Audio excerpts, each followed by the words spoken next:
नमस्कार,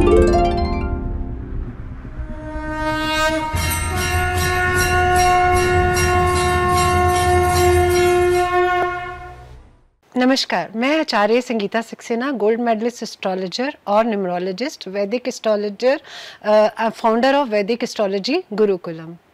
आज मैं आपको रामनवमी के बारे में कुछ बताती हूँ। सबसे पहले तो मैं आपको बहुत बहुत बधाई देती हूँ रामनवमी की, राम जन्म की। रामनवमी इस बार 17 अप्रैल 2024 को मनाई जाएगी। तो हमें कैसे पता चलेगा राम जी का जन्म इस दिन हुआ था? हमें कहाँ से इन्फॉर्मेशन आई है? आप लोग आई एम श्योर जानना चाहते हैं। तो तुलसीदास जी ने एक बुक लिखी है रामायण। आई एम श्योर हम हिंदुओं के घर में तो सबके घर में रामायण होती है। अगर आप रामायण पढ़ेंगे तो रामायण में तुलसीदास जी ने बताया है कि श्री राम का जन्म चैत्र मंथ के शुक्ल पक्ष की 9वीं तिथि को हुआ था। तो चैत्र मास के शुक्ल पक्ष की 9वीं को हम राम जी का जन्मदिन मनाते हैं। तो इस दिन हमें करना क्या चाहिए? इस दिन हमें पहले तो एक ऊंचा सा पटरा या कोई मंदिर जहाँ पे भी हम राम दरबार की स्थापना कर सकते हैं, उस प्लेस पे हम एक अच्छा सा लाल रंग का साफ सुथरा कपड़ा बिछाएंगे। उसके ऊपर राम जी के दरबार की स्थापना करेंगे, जिसमें राम जी, लक्ष्मण जी, सीता जी, हनुमान जी या उनके बाकी फैमिली मेंबर भरत और शत्रुघ्न भी साइड पे हो। तो उनको स्थापित करके हम उनको फूल माला अर्पण करते हैं, उनके आगे घी का दिया जलाते हैं, उनको धूप दीप दिखाया जाता है, उनको फल फूल, मिठाई, शहद, दूध, वस्त्र, ये सब अर्पण किए जाते हैं। तो ऐसा कहा जाता है इस दिन अगर हम राम राम मंत्र का जाप करें, राम की राम राम 1, राम राम 2, ऐसे करके 108 बार आप राम की एक माला कर सकते हैं। उसके बाद अगर पॉसिबल हो तो हनुमान चालीसा का भी जाप करें कि राम के नाम से हनुमान जी भी बहुत खुश होते हैं। तो इससे हमें दोनों की कृपा प्राप्त होगी। राम जी बड़े से बड़े संकट हमारे जीवन के हरने वालों में से हैं।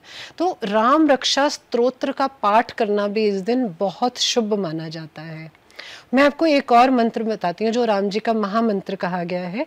राम रामे रामेति रमे रामे मनोरमे सहस्त्र नाम ततुल्यम राम नाम वरानने। राम नाम की महिमा अपरंपार है। तो राम जी के जन्मदिन के उपलक्ष्य में इस दिन अगर आप राम का मंत्र, राम रक्षा स्तोत्र, राम राम का पाठ और हनुमान चालीसा पढ़ते हैं, उनको लड्डू का भोग लगाइए, उनको किसी और मिठाई का भोग लगाइए।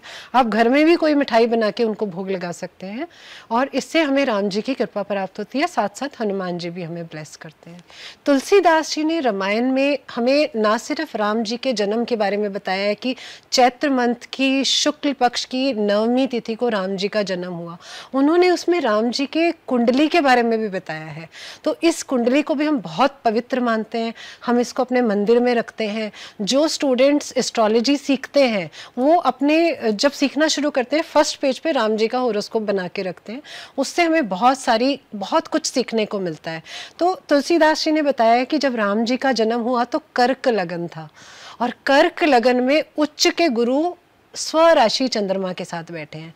तो ये एक बहुत सुंदर राजयोग बना रहा है जिसको गज केसरी राजयोग बोला जाता है।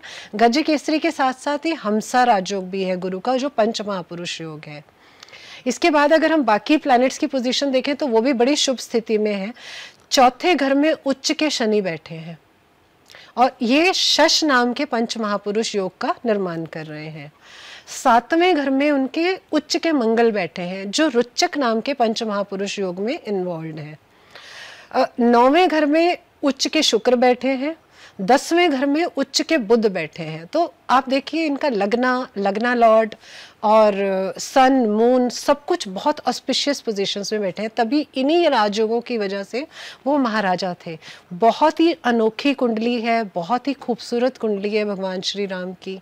रामनवमी 17 अप्रैल 2024 को मनाई जा रही है। तो इसका पूजा का मुहूर्त मैं आपसे शेयर कर रही हूँ। दिल्ली के लिए पूजा का टाइम है दोपहर को 11:03 से 1:38 PM तक।